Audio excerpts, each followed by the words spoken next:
Interrogation রুমে কুসুমকে দেখা মাত্রই এবার চরম এক ধাক্কা খেলো মেঘা। হ্যাঁ বন্ধুরা, ভিডিওটা লাইক দিয়ে দেখতে থাকুন। যে মুহূর্তে কিনা মেঘা এক পর্যায়ে গাঙ্গুলি পরিবারের ভয়ে যখন কিনা ইন্সপেক্টরদের সঙ্গে যেতে বাধ্য হয়ে পড়ে এবং যখন কিনা মেঘা বলতে থাকে যে আন্টি তোমরাও চাও যে আমি ইন্সপেক্টরের সঙ্গে যাই, ঠিক সেই মুহূর্তে যখন কিনা ইন্দ্রাণী গাঙ্গুলি বলতে থাকে যে কেন মেঘা তুমি ওদেরকে সহযোগিতা করতে চাইছো না, সেটা তুমি বুঝতে পারছি না, এখানে তোমার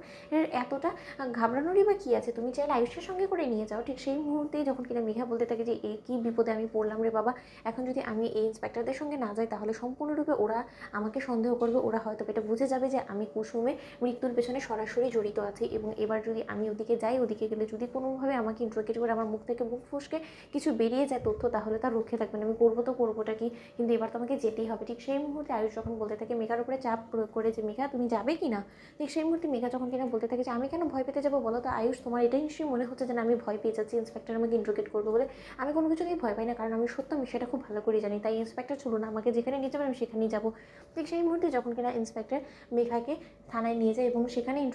ইন্ট্রোগেশন রুমে যখন কিনা মেঘাকে নিয়ে যাওয়া মাত্র কিছুক্ষণ বাদে যায় যখন কিনা অবিকল কুসুমের মতনই দেখতে একজন ইন্টেলিজেন্ট অফিসার সেখানে এসে মেঘাকে ইন্ট্রোগেট করতে শুরু করে দেয় এবং প্রথমে পরিচয় পর্ব সারে। ঠিক সেই মুহূর্তেই মেঘা চক্ষু চকটকাচ হয়ে যায় এবং মেঘা বলতে থাকে যে কুসুম, তুমি এত দিন ধরে নিজেকে আত্মগোপনে রেখে তুমি আমার সঙ্গে ছলচাতুরি করছো, তুমি এমন একটা ভান ধরছো যে জানো তুমি মৃত, এবং তুমি মৃত হয়ে তুমি আমাকে মিথ্যে ফাঁসানোর চেষ্টা করছো, তুমি এরকম করে আমার উপর প্রতিশোধ নেওয়ার চেষ্টা করছো, বলো তো আমি কি এমন ক্ষতি করেছি তোমার, বলো। ঠিক সেই মুহূর্তে যখন কিনা সেই ইন্টেলিজেন্ট অফিসার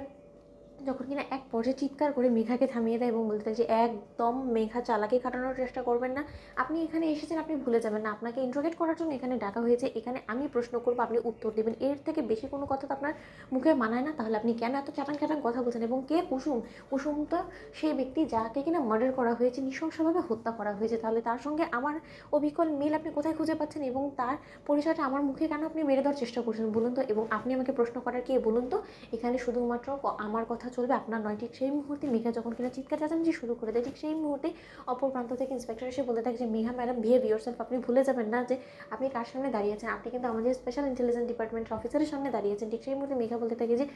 ছাই মাথা, ও ও কোনো রকম কোনো ইন্টেলিজেন্ট অফিসার হতে পারে, ও হলো গিয়ে গাঙ্গুলি হাউসের কাজের মেয়ে এবং এটাই ওর পরিচয়, এবং ও গাঙ্গুলি গ্রুপ অফ কোম্পানিজের ব্র্যান্ড অ্যাম্বাসেডর, এর থেকে বেশি তোর পরিচয় হওয়ার কথা না। আপনারা কি মনে করছেন এই মিথ্যে নাটক সাজিয়ে আপনারা আমাকে মিথ্যে ফাঁসিয়ে দেবেন এবং ইন্দ্রাণী ম্যামের কাছে গিয়ে আপনারা সাজাবেন যে না আমি কুসুমকে খুন করেছি, এবং কুসুম তুমি যদি মনে করে থাকো তুমি আত্মগোপনে থেকে তুমি তোমার